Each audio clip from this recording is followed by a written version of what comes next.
Vem comigo em uma das minhas caravanas e você vai ver o cenário real, onde tudo aconteceu. Para informações, entre em contato com o WhatsApp que está aqui na tela, se anime, venha comigo para Israel, porque nunca mais você vai ser o mesmo. Pode acreditar no que eu estou te dizendo.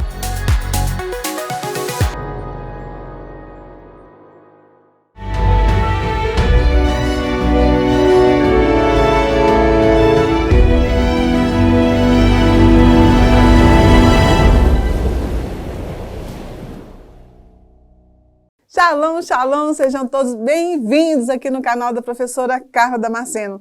Esse canal é a família que mais cresce aqui no YouTube e eu quero convidar você a vir fazer parte da nossa família.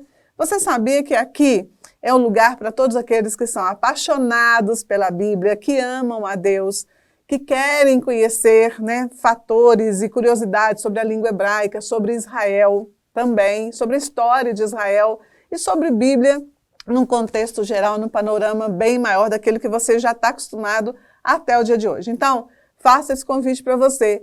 Venha, se inscreva aqui nesse canal e faça parte dessa família. Quando você se inscrever, aproveita, já clica no sininho, porque aí toda vez que tiver vídeo novo, você vai ser notificado na hora que o vídeo aparece aqui no YouTube. E mais, te convido também a compartilhar os nossos vídeos com todas as pessoas que você sabe que precisam crescer espiritualmente, aprender mais de Bíblia e que amam a Deus assim tanto quanto você. Então, curte aí e compartilha bastante. Bora lá para o nosso conteúdo de hoje. No livro de 2 Reis, no capítulo 18, do versículo 1 até o 4, vai se referir a uma serpente de bronze enrolada em uma espécie de poste. Olha o que acontece. Capítulo 18. Sucedeu que, no 3º ano de Oséias, filho de Elã, rei de Israel, começou a reinar Ezequias, filho de Acás, rei de Judá. Tinha 25 anos de idade quando começou a reinar, e 29 anos reinou em Jerusalém, e era o nome da sua mãe Abi, filha de Zacarias. E fez o que era reto aos olhos do Senhor, conforme tudo o que fizera Davi, seu pai.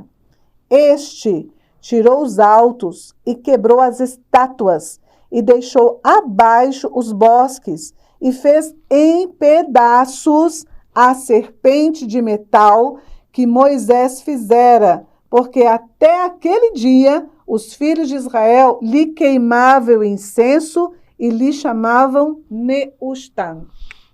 Pois bem, nós estamos falando aqui agora da época do rei Ezequias, que inicia o seu reinado em Jerusalém aos 25 anos de idade, E ele fez, conforme as escrituras estão dizendo, tudo que era reto perante o Senhor, e por isso, claro, Deus foi com ele. E assim é a narrativa bíblica sobre a história do rei Ezequias.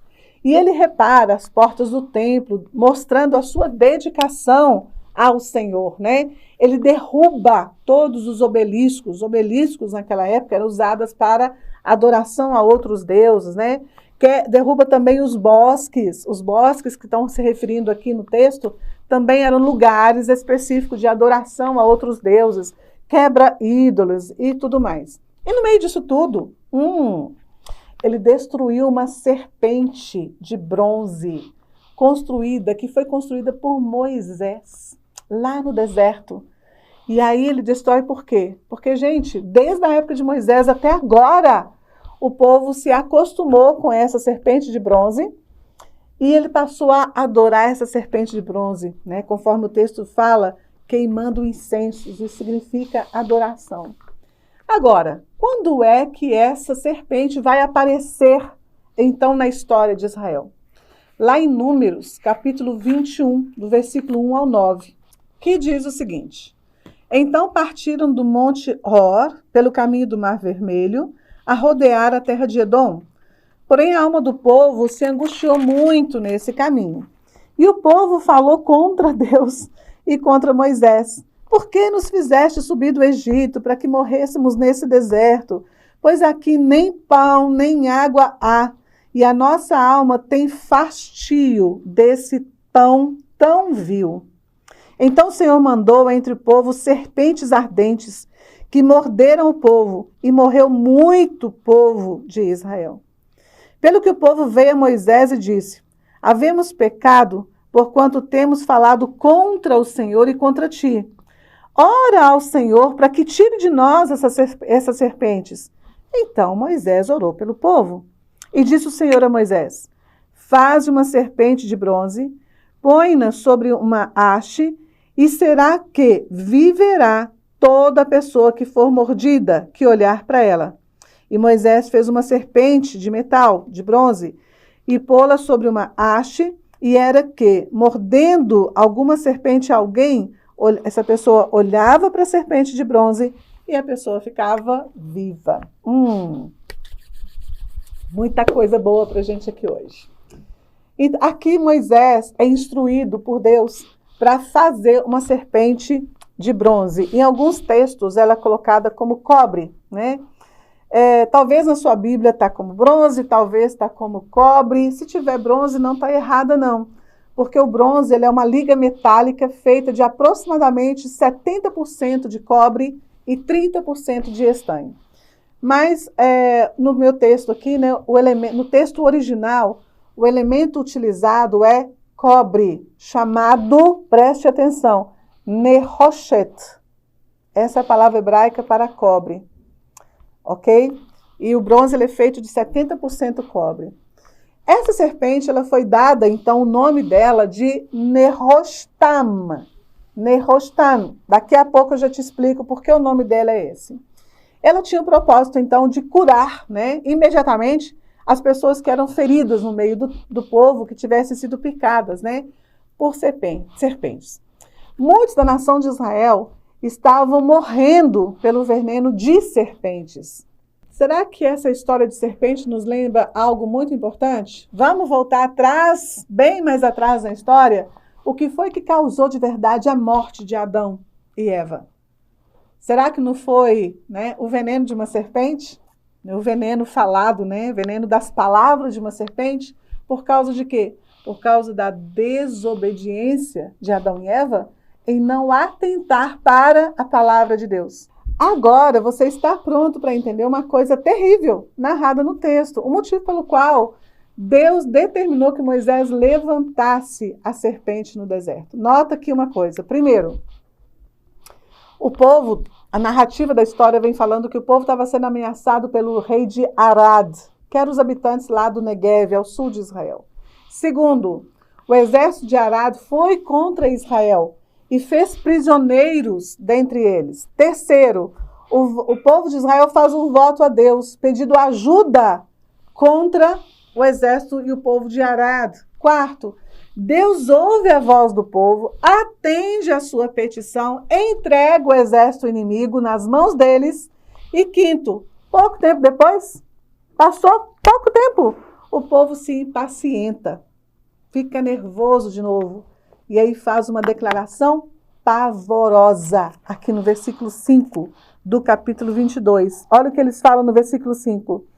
O povo falou contra Deus e contra Moisés. Por que nos fizeste subir do Egito para que morrêssemos nesse deserto? Pois aqui, presta atenção nessa parte, hein? Pois aqui nem pão nem água há, e a nossa alma tem fastio desse pão tão vil.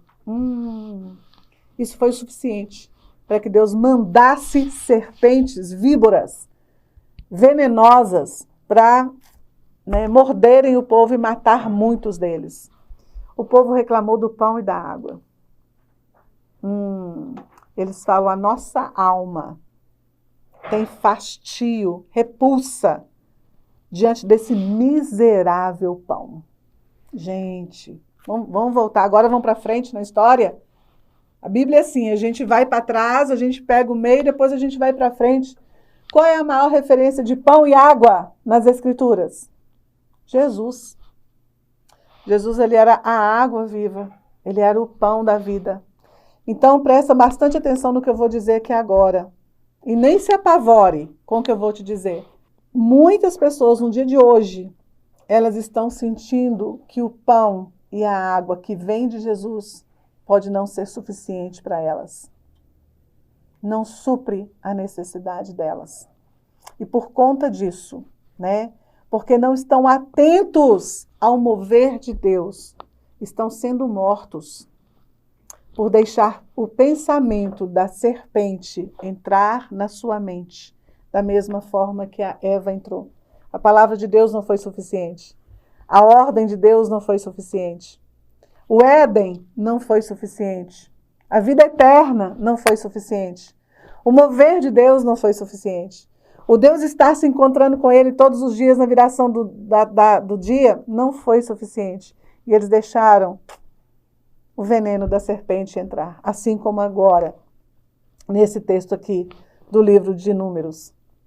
Eles acharam que não era suficiente o que Deus estava entregando.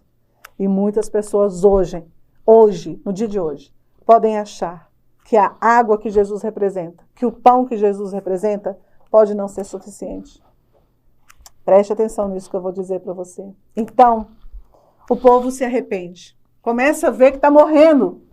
Começa a ver que a ação de Deus foi contra eles ali imediatamente. E foi por causa disso. Porque aquele pão e aquela água representava Jesus para eles. E aí eles se arrependem. E pedem, então, que Deus mudasse, né? Mudasse a sentença sobre eles. E aí essa serpente foi levantada. Deus determina para Moisés que levante então uma serpente de bronze, de cobre no deserto. E eu quero destacar para você 2 pontos, 2 motivos aqui importantes. Primeiro, para lembrar o povo que foi a desobediência e o não valorizar o que Deus era para eles, para a humanidade, que o homem morreu. Segundo, que Jesus seria levantado sobre um poste também, sobre uma haste também, para resgatar e restaurar para a humanidade o que a serpente tentou roubar dela lá no Éden. O domínio da terra e o relacionamento santo com Deus.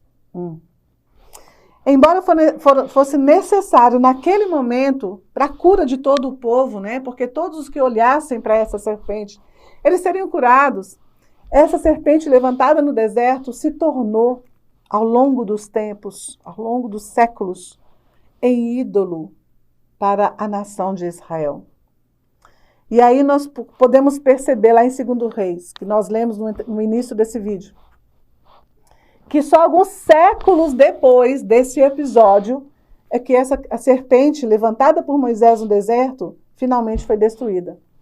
Nem Davi, nem Salomão destruíram essa serpente. Talvez porque ela era, né, um memorial desse grande líder, Moisés. Mas Ezequias teve a coragem agora, quando ele viu que ela saiu do propósito original, se tornou, então, o objeto de adoração, Ezequias agora tem a coragem de destruir o Nehushtan, essa serpente ali do deserto.